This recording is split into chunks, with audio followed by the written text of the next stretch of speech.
ಈಗ ಸಮೀಕ್ಷೆ ಬೇಕು ಅಂತ ಅಂದ್ರೆ ನಾನು ಸಮೀಕ್ಷೆ ಮಾಡ್ಕೊಂಡ್ಬಂದೀನಿ ಚನ್ನಪಟ್ಟಣ ತಾಲೂಕೆ. ಹೇಳಿ ಸರ್, ಒಳ್ಳೇದು. ಇಲ್ಲಿ ನಾನು ಸಮೀಕ್ಷೆ ಮಾಡಿರೋದು ಏನು ಅಂತ ಅಂದ್ರೆ ಯಾವ್ಯಾವ ಜಾತಿ ಎಷ್ಟು ಓಟ್ ಕೊಟ್ಟದ್ದು ಅಂತ. ಅರ್ಥ ಆಯ್ತಾ? ಈಗ ಒಕ್ಕಲಿಗರು 1,05,000 ಓಟ್ ಇದೆ. 1,02,000 5,000 5,000 90,000 ಓಟ್ ಆಯ್ತದೆ. 50% ಅವ್ರ 45 ಇವ್ರ 45 ಇದನ್ನ ಲೆಕ್ಕ ಹಾಕೊಡಿ. ಒಂದು SC 40,000 ಓಟ್ ಇದೆ. 32,000 ಓಟ್ ಆಯ್ತದೆ ಎಲ್ಲ ಒಟ್ಟು ಟೋಟಲಿ. 22,000 ಓಟು ಕಾಂಗ್ರೆಸ್ ಆಯ್ತದೆ. 10,000 ಓಟು JDS ಆಯ್ತದೆ. ಮುಸ್ಲಿಮ್ಸು 30,000 ಓಟ್ ಅದೆ. ಇಲ್ಲ 30,000 ಓಟು. 30,000 ಓಟಲ್ಲಿ 24,000 ಓಟ್ ಆಯ್ತದೆ. 24,000ದಲ್ಲಿ ಅವ್ರಿಗೆ ಒಂದ್ 3,000ನೇ ಕಟ್ಬಿಡಿ, ಇವ್ರಿಗೆ 21, ಕಾಂಗ್ರೆಸ್ಗೆ 21. ಇದು ಒಂದು ಲೆಕ್ಕ. ಇವರು ಕೇಳಿ ಹೇಳ್ತೀನಿ. ಆಮೇಲೆ ಇವರು ಕುರುಬ್ರು 9,000 10,000 ಓಟ್ ಅವ್ರೆ. 10,000 ಓಟ್ ಇದ್ರೆ 7,000 ಓಟು ಕಾಂಗ್ರೆಸ್ಗೆ ಕಟ್ಟಿಟ್ ಬುತ್ತಿ. ಬೆಸ್ಟ್ರು ಅವರು 10,000 11,000 ಓಟ್ ಇದೆ. ಅವ್ರದ್ದು 70% ಓಟ್ ಆಯ್ತದೆ. 7,000 ಓಟ್ ಆಯ್ತದೆ. ತಿಗಳೂರು ಅವರು 10,000 ಓಟ್ ಅವ್ರೆ. ಅವ್ರದ್ದು ಒಂದು 6,000 ಓಟ್ ಆಯ್ತದೆ. ಯಾವ್ದು? ಕಾಂಗ್ರೆಸ್ಗೆ. ಇನ್ನು ಇತರೆ ಜಾತಿ ಹಿಂದುಳ ವರ್ಗದವರು 18,000 ಓಟ್ ಅದೆ. ಯಾರೋ ಬ್ರಾಹ್ಮಣರು, ಲಿಂಗಾಯತರು, ಅಗಸರು, ಆಚಾರ್ಯರು, ಆಮೇಲೆ ಇವರು ಬೇರೆ ಜಾತಿ ದೇವಂಗ ಎಲ್ಲ ಅವರೇ.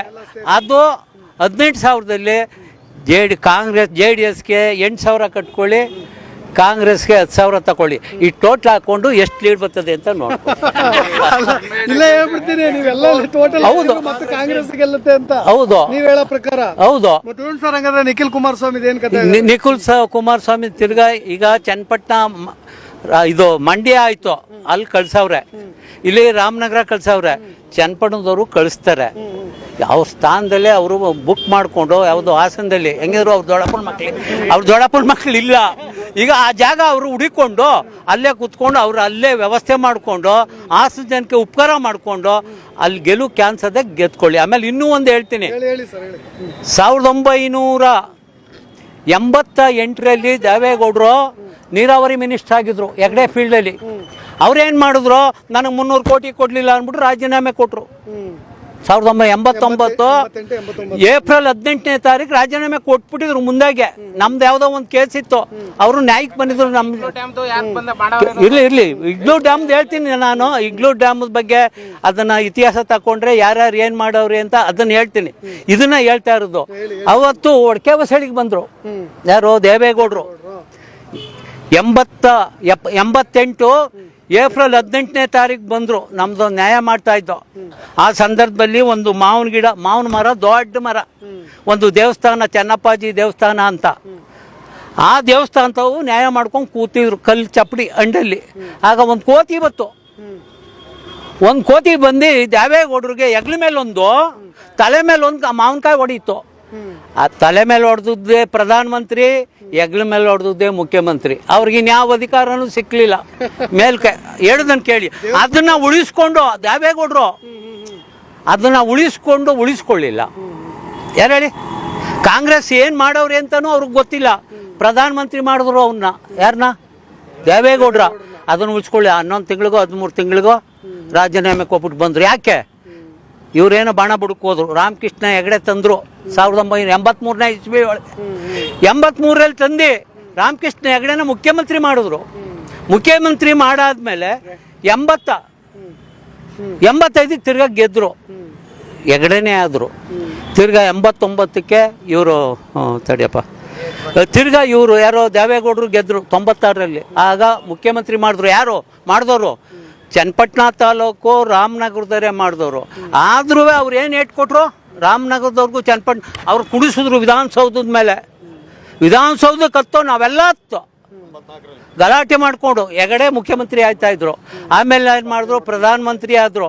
ಆಗ ಹೆಗಡೆ ಏನು ಮಾಡಿದ್ರು? ತುಳ್ದಾಕಿದ್ರು. ಯಾರನ್ನ? ತುಳಿಬೇಕು ಪಾಪ. ಅವ್ರಿಗೂ ವಯಸ್ಸು ನನ್ನಂಗೆ ವಯಸ್ಸಾಗಿ ಹೋಗಿತ್ತು. ತುಳ್ದಾಕ್ಬಿಟ್ರು. ಆಮೇಲೆ ಏನು ಮಾಡಿದ್ರು? ಕಾಂಗ್ರೆಸ್ನ ತುಳ್ಕೊಂಡು ಈಚೆಗೆ ಬಂದ್ಬಿಟ್ರು.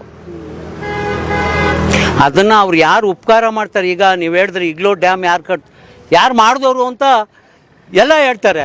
ಯೋಗೇಶ್ವರ್ ಅಂತಾರೆ, ಸದಾನಂದ ಗೌಡ ಅಂತಾರೆ. ಸ್ವಲ್ಪ ಇರಿ ಇಲ್ಲಿ 1965 ವೀರಣ್ಣಗೌಡರು ಮುಖ್ಯಮಂತ್ರಿ, ಇದು ನೀರಾವರಿ ಮಿನಿಸ್ಟರ್ ಆಗಿದ್ರು. ಅವತ್ತು ನೀರಾವರಿ ಮಿನಿಸ್ಟರ್ ಆಗಿದ್ದಾಗ ಇಗ್ಲೂ ಡ್ಯಾಮನ್ನು ಶಂಕುಸ್ಥಾಪನೆ ಮಾಡಿದವರು ಅವರು ಕಾಂಗ್ರೆಸ್ ಸರ್ಕಾರದಲ್ಲಿ. ಆವಾಗ ಏನಾಯಿತು, ಯೋಗೇಶ್ವರ್ ಸದಾನಂದ BJPಗೆ ಹೋದರು. ಆವಾಗ 150 ಕೋಟಿಯ ಬಿಡುಗಡೆ ಮಾಡಿಸ್ಕೊಬಂದು ನೀರಾವರಿದನ್ನ ನಾನು ಯಾವುದು ಕುಣಗೆರೆ ಬೆಟ್ಟದ ಮೇಲೆಲ್ಲ ತರ್ತೀನಿ ಅಂತ ಅಂದರು. ಅವ್ರೇನು ಆಶ್ವಾಸನೆ ಕೊಟ್ಟರು ಅದರಂತೆ ಮಾಡಿಬಿಟ್ರು. ಅವರು ನೀರಾವರಿ ತಂದರು. ಆಮೇಲೆ ಏನು ಮಾಡಿದ್ರು, ತಿರುಗಿ ಕಾಂಗ್ರೆಸ್ಗೆ ಬಂದರು. ಅವ್ರು ಪಕ್ಷಾಂತರ ಮಾಡಬೇಕು ಅನ್ನೋದಕ್ಕೆ ಯಾವುದಕ್ಕೆ ಮಾಡಿದ್ರು, ನೀರಾವರಿ ಏನಾರ ಮಾಡಿ ಅಭಿವೃದ್ಧಿ ಮಾಡಬೇಕು ಅಂತ. ಆಗ ಸಿದ್ದರಾಮಯ್ಯ ಮುಖ್ಯಮಂತ್ರಿ ಆದರು. ಅವ್ರು 180 ಕೋಟಿ ಬಿಡುಗಡೆ ಮಾಡಿದ್ರು. ಆ 180 ಕೋಟಿ ಬಿಡುಗಡೆ ಮಾಡೋದನ್ನು ಕೆಲಸ ಮಾಡಿದ್ರು ಯಾರು, ಯೋಗೇಶ್ವರ್ಗೆ ಹೆಸರು ಸಿಕ್ತು ತಾಲೂಕಲ್ಲಿ. ಆಗೇನು ಮಾಡಿದ್ರು, ಕುಮಾರಸ್ವಾಮಿ ಅವ್ರು ಬಂದರು ಇಲ್ಲಿಗೆ 10 ವರ್ಷದಲ್ಲಿ ಬಂದಾಗ ಏನು ಮಾಡಿದ್ರು, ನಮ್ಮ ಕಾಂಗ್ರೆಸ್ನವರೇ ತಿರ್ಗಾ ಅವ್ರನ್ನ ಒಳಕ್ಕೆ ಹಾಕ್ಕೊಂಡ್ರು. ಒಳಕ್ಕೆ ಹಾಕ್ಕೊಂಡು ಏನು ಮಾಡಿದ್ರು, ಅವ್ರನ್ನ ಗೆಲ್ಸಿದ್ರು. ಯಾರನ್ನ, ಯೋಗೇಶ್ವರನ್ನ ಸೋಲ್ಸಿದ್ರು, ಅವ್ರನ್ನ ಕುಮಾರಸ್ವಾಮಿ ಅವ್ರಿಗೆ ಗೆಲ್ಸಿದ್ರು. ಅದನ್ನು ಅವ್ರು ಇಟ್ಕೊಳ್ಳಿಲ್ಲ, ಜಾತೀತ ಪಕ್ಷದವರು. ಅವ್ರೇನು ಮಾಡಿದ್ರು, BJPಗೆ ಹೊಟ್ಟೋದ್ರು. ಮಿಂಗಲಾಗಿ ಅವರು ಹೊಂಟೋದ್ರು. ಇವ್ರ ಜಾತೀತ ಎಲ್ಲಿ ಉಳ್ಕೋತು. ಆಗ ಮುಸ್ಲಿಮ್ಸ್ 25,000 ಓಟ್ ಕೊಟ್ಟು ಗೆಲ್ಸಿದ್ರು ಈಗ 2 ವರ್ಷದಲ್ಲಿ. ಅವ್ರಿಗೇನು ಹೇಳಿದ್ರು, ಮುಸ್ಲಿಮ್ಸು ಓಟ್ನೇ ಕೊಡಲಿಲ್ಲ ಅಂದರು ಕುಮಾರಸ್ವಾಮಿ ಅವರು. ಇವೆಲ್ಲ ಅವತ್ತನ್ನ ಅವರು ಏನು ಮಾತಾಡಬೇಕು ಅದನ್ನು ಮಾತಾಡ್ತಾರೆ ಅಷ್ಟೇ. ಇವತ್ತು ಚನ್ನಪಟ್ಟಣ ತಾಲೂಕಲ್ಲಿ 2 ಸಾರಿ ಗೆಲ್ಲಿಸಿ ನಮ್ಮ ತಾಲೂಕನ್ನು ಅವ್ರ ತಂದೆಗೆ ಇವತ್ತು ಮುಖ್ಯಮಂತ್ರಿ ಮಾಡಿದವರು ನಮ್ಮ ಚನ್ನಪಟ್ಟಣ ತಾಲೂಕು, ರಾಮನಗರ ತಾಲೂಕು. ಆದರೆ ಅದು ಯೋಚನೆ ಮಾಡಿ ನಮ್ಮ ಚನ್ನಪಟ್ಟಣನ ಮುಂದಕ್ಕೆ ಬೆಳೆಸ್ಬೋದಾಗಿತ್ತು, ಸಾಕಷ್ಟು ಅನುಕೂಲನೂ ಮಾಡ್ಬೋದಾಗಿತ್ತು. ಅದನ್ನು ಮಾಡಲಿಲ್ಲ. ಇವರೇನು ಮಾಡಿದ್ರು, 1 ಮೀಟಿಂಗ್ ಕರೆದಿದ್ದಾರೆ ಕೇಳಿ. ಯಾವ್ದಾರ 1 ಮೀಟಿಂಗ್ ಕರೆದಿದ್ದಾರೆ, ಯಾಕೆ ಕರೀಲಿಲ್ಲ? ಯಾರನ್ನ JDS ಪಕ್ಷದವ್ರನ್ನೂ ಉಳಿಸ್ಕೊಳ್ಳಿಲ್ಲ, ಉಳಿಸ್ಕೊಳ್ಳಿಲ್ಲ. ಅವರು ಅವಕಾಶ ಸಿಕ್ಕಲಿಲ್ಲ. ಇವತ್ತು ಇಷ್ಟೇ ಮಾತಾಡೋದು ನಾನು. ಯಾಕೆ ಅಂತ ಅಂದ್ರೆ ನೋಡಿ, ನನ್ನ ಸಮೀಕ್ಷೆ ಹೇಳ್ತಾ ಇದ್ದೀನಿ, ನಾನು ಸಮೀಕ್ಷೆ ಹೇಳ್ತಾ ಇದ್ದೀನಿ. ಅವ್ರಿಗೆ ಇವತ್ತು ಈ ಸಾರಿ ಇಲ್ಲಿ ಜಾಗ ಇಲ್ಲ ಅಂತ ನನ್ಗನಿಸ್ತದೆ. ಅಷ್ಟನ್ನೇ ಹೇಳ್ತೀನಪ್ಪ, ಇನ್ನೇನು ಹೇಳೋಕ್ಕಾಗಲ್ಲ. ಕೊನೆಯದಾಗಿ ಅವ್ರು ಒಂದು ಟ್ರಂಪ್ ಕಾರ್ಡ್ ಪ್ಲೇ ಮಾಡ್ತಿದ್ದಾರೆ. ಹೇಗಾದ್ರೂ ಮಾಡಿ ಇಳಿ ವಯಸ್ಸಲ್ಲಿ ದೇವೇಗೌಡರನ್ನ ಕರ್ತಂದು ಎಲ್ಲಾ ಕಡೆನೂ ಪ್ರಚಾರ ಮಾಡಿ ಎಲ್ಲ ವೋಟ್ ಬ್ಯಾಂಕ್ ಅನ್ನ ತಮ್ಮ ಕಡೆ ಸೆಳ್ಕೋಬೇಕು ಅಂತ. ಈಗ ದೇವೇಗೌಡರು ಬರ್ಬೋದು, ಅವ್ರಿಗೂ ವಯಸ್ಸಾಯ್ತು ನನಗೆ. ಈಗ ನಾನು ಓಡಾಡೋಕ್ಕಾಗುದಿಲ್ಲ, ಜನಗಳು ಕಟ್ಟುವ ಅಂದ್ರೆ, ಪ್ರಚಾರ ಮಾಡುವ ಅಂದ್ರೆ ನಾನು ಓಡಾಡೋಕ್ಕಾಗುದಿಲ್ಲ. ಬರೀ ನಾವು ಇದ್ರ ಮೇಲೆ ರೋಡ್ ಶೋ ಮಾಡ್ಕೊಂಡೋದ್ರು ಯಾರು ಕೇಳೋರಿಲ್ಲ. ಅವ್ರ ಮನೆಗೆ ಹೋಗಿ ಹಿಂಗ ಪರಿಸ್ಥಿತಿ ಅದೇ ಅಂತ ಕೇಳೋಕೆ ಅವಕಾಶ ಇಲ್ಲ, ನನಗೂ ಇಲ್ಲ ಅವಕಾಶ. ಆ ದೃಷ್ಟಿಯಿಂದ ದೇವೇಗೌಡದ್ದು ಇಲ್ಲೇನು ಮಾಡೋಕ್ಕಾಗೋದಿಲ್ಲ. ಅವಾಗಿತ್ತು, ಯಾವಾಗ 88ರಲ್ಲಿ ಇತ್ತು. 88ರಲ್ಲಿ ಅವ್ರು ಹಂಗಿದ್ರು, ವಯಸ್ಸ ಇತ್ತು. ಇವತ್ತು ಅವ್ರಿಗೂ ವಯಸ್ಸ ಇಲ್ಲ, ನನಗೂ ವಯಸ್ಸ ಇಲ್ಲ, ಮಾಡೋಕ್ಕಾಗೋದಿಲ್ಲ. ಈಗ ಇವರಿಬ್ರು ಹುಡುಗರು ಯಾರು, CP ಯೋಗೇಶ್ವರ, ನಿಖಿಲ್, ಅವರೇ ಓಡಾಡ್ಕೋಬೇಕಷ್ಟೇ.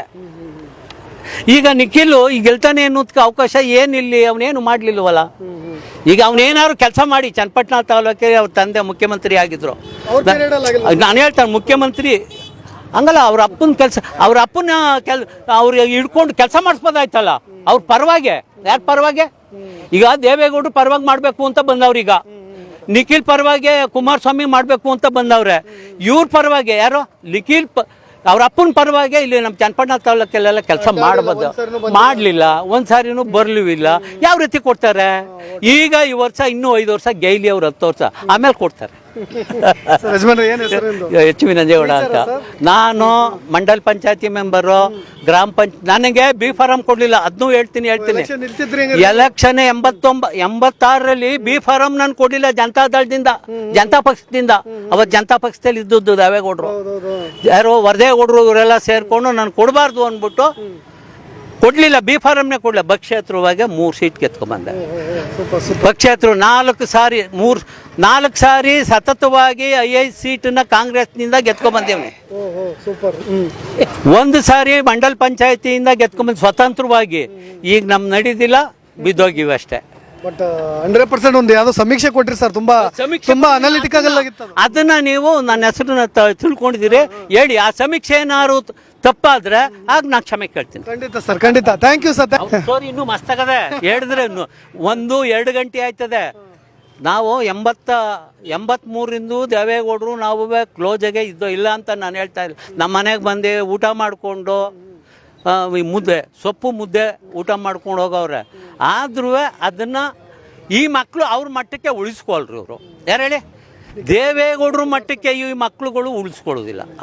ಅವ್ರು ಉಳಿಸ್ಕೊಂಡಿದ್ರೆ ಇವತ್ತು ಇಷ್ಟೆಲ್ಲ ಕಷ್ಟಪಡಬೇಕಾದಿರಲಿಲ್ಲ. ಅಷ್ಟೇ ಹೇಳ್ತೀನಿ. Okay sir. ಹಾಂ.